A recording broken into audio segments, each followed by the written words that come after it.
जैसे कि आज के एपिसोड पर आज हम देखने वाले एलियन एक्स की होम प्लानेट यानी कि एलियन एक्स कहां पर पैदा होते हैं और एलियन एक्स की पूरी बस्ती, यहां पर लाखों करोड़ों एलियन एक्स रहते हैं। इस जगह को हम देखने वाले और हमें 2 वेंटिलेशन भी देखने को मिलने वाली है। और इसके साथ साथ एलियन एक्स की पावर किसी दूसरा एलियन चुराने के लिए उस जगह पर आ रहा है। ये तो पूरे एपिसोड में होने वाला है, तो एपिसोड को बिल्कुल भी मिस मत करना। तो एपिसोड की शुरुआत में हम देखते हैं एजमत को। एजमत बेन को इन केविन को बताते कि तुम सभी मिलके भी एग्रीगर को नहीं रोक पाए। अब पूरी दुनिया अब खत्म होने की कगार पर है, अब हम कुछ भी नहीं कर सकते। लेकिन तभी बेन की एक आइडिया आता है, कहता है कि मेरे पास ऐसा एक एलियन है, एग्रीगर को ढूंढ सकता है और रोक भी सकता है। जिसमें वेंटिलेशन एलियन एक्स की जिक्र कर रहा था, यानी कि वो एलियन एक्स में ट्रांसफॉर्म होने वाला है। उसके बाद वेंटिलेशन गोइनर केविन को बताता है तुम्हारे पास 2 चाबी है, वो 2 चाबी अभी मुझे चाहिए, मैं एलियन एक्स को अनलॉक करूंगा। एजमत भी ये सुन के हैरान होता है और बोलता है हाँ, हो सकता है एलियन एक्स कुछ भी कर सकता है और इस प्रॉब्लम को सॉल्व भी कर सकता है। अब वेंटिलेशन और केविन वेंटिलेशन की ओमेटिक्स के अंदर वो चाबी डाल देते। उसके बाद वेंट के ओमेटिक्स के अंदर एलियन एक्स की डीएनए आ चुका है। अब वेंटिलेशन एलियन एक्स में ट्रांसफॉर्म होने वाला होता है। तभी गोइन उसको बताती कि अगर तुम हमेशा के लिए एलियन एक्स में फंस गए तो उसके बाद क्या होगा। अब बेन कहता है कि ये सब नहीं होगा, मैं उसको मना कर एलियन एक्स की पावर यूज कर सकूंगा। उसके बाद वो ट्रांसफॉर्म होता है एलियन एक्स में। अब वेंटिलेशन की सबसे स्ट्रॉन्ग एलियंस में वो बदल चुका है। उसके बाद अब वेंटिलेशन को बस एक काम करना है, वो है सेरिना और बेलिकस को मनाना। अगर इन दोनों की अप्रूव मिल गए तो उसके पास एलियन एक्स की कंट्रोल होगा। अब वो सीधा पहुंच जाता है सेरिना और बेलिकस के सामने। वहाँ पर उन दोनों बहस कर रहे होते। उसको रोक के बेन कहता है कि मुझे एलियन एक्स की पावर कंट्रोल में चाहिए, लेकिन बेलिकस बताता है कि हर किस नहीं मिलेगा। बेलिकस इसीलिए बता रहा था कि वो गुस्से वाला है और इसीलिए बेन की बातों में वो गुस्सा होने लगता है। लेकिन सेरिना बताते हैं कि हम इसको पावर यूज करने दे सकते हैं। अब दोनों के बीच में बात नहीं मिलती, इस वजह से दोनों के बीच में बहस स्टार्ट होती है। ये काफी देर तक चलती है, जिसमें वेंटिलेशन दोनों को रोकने की कोशिश कर रहा होता है, लेकिन दोनों की बहस यहाँ पर रोक नहीं पाती। लेकिन तभी वहाँ पर प्रोफेसर पैराडॉक्स पहुँच जाते हैं और बेन को कहते हैं कि तुम इन दोनों को यहाँ पर रोक नहीं पाओगे, चलो मेरे साथ। ये बोल के वेंटिलेशन को यहाँ से लेके चले जाते उसी नॉर्मल फॉर्म में। बेन कहता है कि तुमने मुझे फिर से इंसान बना दिया, मैं उस दोनों को यहाँ पर मना सकता था। अब हमारे पास कोई रास्ता नहीं है एग्रीगर को रोकने के लिए। लेकिन तभी प्रोफेसर पैराडॉक्स कहते हैं तुम लोगों को फिक्र करने की कोई जरूरत नहीं है, मैं तुम सभी लोगों को उस जगह पर पहुंचा दूंगा। ये बात सुन के वेंटिलेशन कहता है क्या सच में तुम पहुंचाओगे? पैराडॉक्स हाँ करते हैं और पैराडॉक्स ये भी कहते हैं कि उस जगह को मैंने ही छुपाया था। अब एजमत ये सब कुछ सच जान के हैरान होता है। उसके बाद अब एजमत कहता है कि वो जगह का नाम है प्रोजेक्ट ऑफ क्रिएशन, जहाँ पर कई सारे सेलेस्टियल सेपियंस रहते हैं और उन्हीं का घर है। वहाँ पर एग्रीगर पहुँचना चाहता है। उसके बाद वो सेलेस्टियल सेपियंस की पावर एब्जॉर्ब करना चाहता है ताकि वो यूनिवर्स की सबसे स्ट्रॉन्गेस्ट पर्सन बन सके, और इसीलिए हमें उसको रोकना होगा। बेन भी काफी गुस्से में कहता है अगर हम वहाँ पर पहुँच सकते हैं तो मैं जरूर एग्रीगर को रोकूंगा और इस मुसीबत को मैं दूर करूंगा। अब प्रोफेसर पैराडॉक्स कहते हैं कि हमें जल्दी से ये सब करना होगा क्योंकि एग्रीगर उस जगह पर पहुँचने वाला है और उससे जल्दी हम पहुँचना होगा।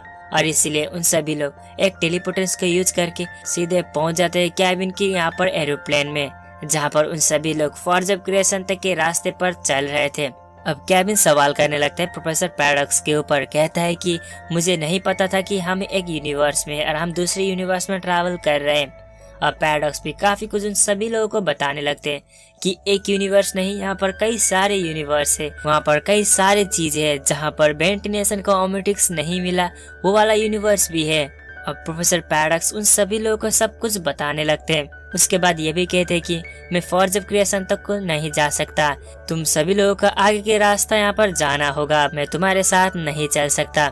उसके बाद वो यहाँ पर टेलीपोर्ट होके चले जाते हैं। अब उन सभी लोग एरोप्लेन के जरिए फॉर्ज ऑफ क्रिएशन के रास्ते पर यहाँ पर चल रहे होते हैं। तभी एक बड़ी मुसीबत आती है। यहाँ पर कई सारे एलियंस उन सभी लोगों की एरोप्लेन के ऊपर हमला करने लगते हैं। हमले की वजह से एरोप्लेन में खर हो जाती है, जिससे एरोप्लेन नीचे की तरफ लैंड होने लगता है। यहाँ पर वेंटिलेशन एलियंस में ट्रांसफॉर्म होने लगता है। उसके बाद सभी लोगों को एक एक करके दूर फेंक देता है और इस एलियन से पीछा छुड़ा लेते हैं। लेकिन एक बड़ी प्रॉब्लम हो गई थी, वो एयरशिप यहाँ पर क्रैश हो गई थी, इसीलिए अब इसको रिपेयर करने के लिए ज्यादा वक्त चाहिए था। इन सभी लोग एलियन एक्स की होम प्लानेट पर जा रहे हैं और इसीलिए यहाँ पर काफी सारा मुसीबत आने वाला है। उन सभी लोग इस मुसीबत को फेस करने वाले हैं। अब बेन गोइन कैबिन बाहर निकलने लगते हैं। उसके बाद बेन टेनिसन इस सफेद जगह को यहाँ पर टच करने लगता है, क्योंकि यहाँ पर सब कुछ एक सफेद ही था। इसीलिए बेन टेनिसन यहाँ पर हाथ रख देता है। इस वजह से वो यहाँ पर नीचे की तरफ जाने लगता है, लेकिन इससे पहले ग्वेन टेनिसन मैना पावर को यूज करके उसको यहाँ पर छुड़ा लेती है। लेकिन बेन कहता है कि मैंने कुछ चीजें इसके अंदर देखी थी, यानी कि इस सफेद जगह के पार यहाँ पर कुछ चीज है जो बेन टेनिसन के पीछा करते हुए इस जगह पर आ चुका है। उसके बाद तभी वहाँ से एंट्री होती है छोटा वाला बेन टेनिसन, यानी कि 10 साल वाला बेन टेनिसन जिसके पास ओमेटिक्स है। वो वहाँ पर गुस्से में पहुंच जाता है। उसके बाद कहता है कि तुम सभी लोगों ने मुझे यहाँ पर क्यों बुलाया, सब कुछ बताओ। और वो गुस्से में एलियंस में ट्रांसफॉर्म होकर हमला करने लगता है। केविन लेविन भी काफी गुस्से में था, तो वो भी यहाँ पर उसके साथ हमला करने के लिए पहुंच जाता है। अब बेन टेनिसन केविन को पहचान लेता है और काफी गुस्से में यहाँ पर उन दोनों के बीच में लड़ाई होती है। दोनों ही काफी गुस्से में थे, तो दोनों के बीच में लड़ाई हो रही थी। ग्वेन टेनिसन और बेन टेनिसन इस लड़ाई के बीच में जाते हैं और दोनों को छुड़ा लेते हैं। अब ग्वेन टेनिसन शांत भाषा में उसके सामने जाता है, कहती है कि अगर तुमने केविन को पहचान लिया तो मुझे भी पहचानो। छोटा बेन टेनिसन ग्वेन को पहचानता है, कहता है कि ग्वेन तुम तो काफी बड़ी हो चुकी हो। अब बड़ा बेन टेनिसन भी उसके सामने जाता है, कहता है कि तुम फ्यूचर में आए हो, तुम मैं हूँ और मैं तुम हो। अब इस बारे में सब कुछ उसको बता दे। उसके बाद उसी को एरोप्लेन में लेके यहाँ से चले जाते उन सभी लोग फॉर्ज ऑफ क्रिएशन तक की रास्ते पर, जहाँ पर अब उन सभी लोगों उस छोटे वाला बेन टेनिसन को सब कुछ समझाने लगते हैं कि हम कहाँ जा रहे हैं, अब हम क्या करने वाले हैं। अब छोटा बेन टेनिसन सवाल करने लगता है, क्या तुम्हारे पास 10 से अलावा काफी सारे एलियंस है क्या? बेन कहता है कि हाँ, काफी सारा एलियंस है। उन सभी लोग बातें कर रहे थे, उन सभी लोग जा रहे थे। उसके बाद पहुंच जाते उन सभी लोग फॉर्ज ऑफ क्रिएशन जगह पर। ये नजारा काफी आइकनिक लेवल की थी, क्योंकि इस जगह पर काफी सारे एलियंस, वो भी काफी बड़े बड़े एलियन एक्स थे जो काफी खतरनाक थे। लेकिन उन सभी लोग एक मूर्ति की तरह यहाँ पर रह रहे थे और कोई भी इसी को डिस्टर्ब नहीं करना चाहता, और उन सभी लोग उस जगह पर जा रहे थे। ये नज़ारा काफी आइकनिक लेवल की है, क्योंकि यहाँ पर कई सारे एलियन एक्स हमें देखने को मिलती है। उन सभी लोग एलियन एक्स जो यूनिवर्स की सबसे स्ट्रॉन्गेस्ट एलियन है उस जगह पर पहुंच गए हैं। वहाँ पर पहुंचने के बाद ही एग्रीगर पहुंच चुका होते उसी जगह पर। अब एग्रीगर जाते हुए यहाँ पर एरोप्लेन में एक ब्लास्ट करता है, जिससे उन सभी लोग नीचे की तरफ गिरते हैं। अब एग्रीगर भी वहाँ पर पहुंच चुका होता है। उसके बाद केविन कहता है कि एग्रीगर आ चुका है, हमें इसको रोकना होगा। एग्रीगर भी काफी गुस्से में कहता है कि मुझे नहीं पता कि तुम सभी लोग यहाँ पर कैसे पहुँचे, लेकिन मैं तुम सभी लोगों को मारकर इस सबसे बड़ा इनाम हासिल करूंगा और यूनिवर्स की कोई भी चीज मुझे रोक नहीं सकती। छोटा वाला बेन टेनिसन और बड़ा बेन टेनिसन दोनों ही एलियंस में ट्रांसफॉर्म होते हैं और उन सभी लोग एग्रीगर को रोकने के लिए आगे तक बढ़ते हैं। लेकिन एग्रीगर के पास काफी सारे एलियंस की एक साथ पावर है और इसीलिए वो काफी खतरनाक है। उन सभी लोगों को वो हैंडल कर पा रहा था। यहाँ पर एग्रीगर उस बेबी एलियन एक्स की पावर एब्जॉर्ब करने आया था और उन सभी लोग इसी को रोक रहे थे। अगर ये सब नहीं हो पाया तो एग्रीगर पूरा यूनिवर्स को खत्म कर देगा और इसीलिए ये सबसे बड़ी प्रॉब्लम है। सभी लोग मिलके भी एग्रीगर को यहाँ पर हरा नहीं पा रहे थे।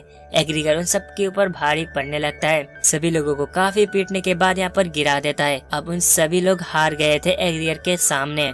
अब एग्रीगर काफी खुश था और कहता है कि तुम सभी लोग मुझे जीत नहीं पाओगे, अब मेरी मंजिल मेरे सामने ही है। मैं इसको एब्जॉर्ब करने के बाद पूरी यूनिवर्स पर रूल करूंगा। और वो बेबी एलियन की पावर एब्जॉर्ब करने के लिए उसके सामने जाने लगता है। छोटा वाला बेन टेनिसन उठ के केविन के सामने जाता है और कहता है कि केविन, तुम ही हो जो एग्रीगर को रोक सकता है।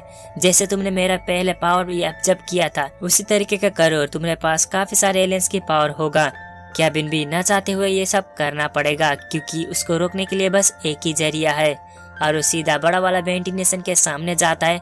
उसके बाद उसकी अल्टीमेट की सभी एलियंस की पावर एब्जॉर्ब करता है। उसके बाद वो भी बन जाता है ultimate Kevin. Aggregor baby alien X की पावर एब्जॉर्ब करने वाला था, लेकिन तभी रास्ते में केविन लेविन उसको रोक लेता है। कहता है कि तुम इसकी पावर यूज नहीं कर सकते। एग्रीगर केविन को देख के हैरान होता है, क्योंकि केविन एक मॉन्स्टर में बदल गया था। उसके पास बेन टेनिसन की सारी एलियन की पावर है और इसीलिए वो बन गए हैं अल्टीमेट केविन। अब अल्टीमेट केविन को देख के एग्रीगर डर जाता है। उसके बाद अल्टीमेट केविन काफी बुरी तरीके से एग्रीगर को पीट देता है। उसके बाद कहता है कि अगर तुम्हारा पास सभी पावर नहीं होगा तो तुम कैसे रहोगे। ये कहते हुए अल्टीमेट केविन भी एग्रीगर की पावर यहाँ पर एब्जॉर्ब करने लगता है। उसके बाद सभी एब्जॉर्ब करने के बाद एग्रीगर मारा जाता है। अब केविन एक मॉन्स्टर बन गया है।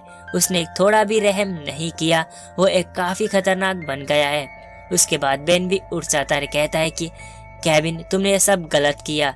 लेकिन केविन कहता है कि मुझे ये बेबी एलियंस की पावर भी एब्जॉर्ब करना चाहिए। लेकिन बेन काफी गुस्से में कहता है कि मैं तुम्हें ये सब नहीं करने दूंगा, मैं तुम्हें रोकूंगा। केविन कहता है कि क्योंकि मैं तो एक बुरा बन चुका हूँ, ना मुझे कोई प्यार करता है ना कोई मुझे अच्छे से बात करता है, और इसीलिए मैं सभी को यहाँ पर मार दूंगा।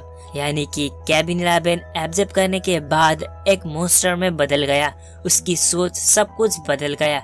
उसके बाद वो एक मॉन्स्टर की तरह बात करने लगता है। अब बेन और ग्वेंटिनेशन उसको रोकने के लिए आगे आते हैं। केविन कहता है मैं तुम्हारी बात आज के लिए मान रहा हूँ, लेकिन दूसरे दिन से मैं नहीं मानूंगा। उसके बाद मेरी जो भी दुश्मन है सबको मैं मार दूंगा। ये कहते हुए यहाँ से वो चले जाता है। उन सभी लोग डर गए थे क्योंकि केविन एक मॉन्स्टर में बदल गया एग्रीगर को रोकने के लिए। लेकिन यहाँ पर दूसरी प्रॉब्लम खड़ी हुई। वहाँ पर प्रोफेसर पैराडॉक्स पहुंच जाते कहते हैं कि तुम सभी लोगों ने यूनिवर्स को बचा लिया, लेकिन केविन 11 एक मॉन्स्टर बन गया है, तो बाद में जाके तुम उन सभी लोगों को ठीक कर सकते हो। तुमने यूनिवर्स की सबसे बड़ी प्रॉब्लम सॉल्व कर दी, तो एक मामूली सी है। पैराडॉक्स छोटा वाला बेंटिनेशन को उसके घर तक लेके यहाँ पर जाने की बात करता है। इसी के साथ ये एपिसोड यहीं पर खत्म होती है। इसके बाद अब क्या होगा एग्रीगर का और केविन 11 क्या करेगा, ये सब कुछ आगे दूसरा एपिसोड में देखने को मिलेगी। तब तक के लिए आप इस वीडियो को लाइक करो और चैनल को सब्सक्राइब करके जाना। और ये वीडियो कैसी लगी वो भी कमेंट में जरूर से बताना।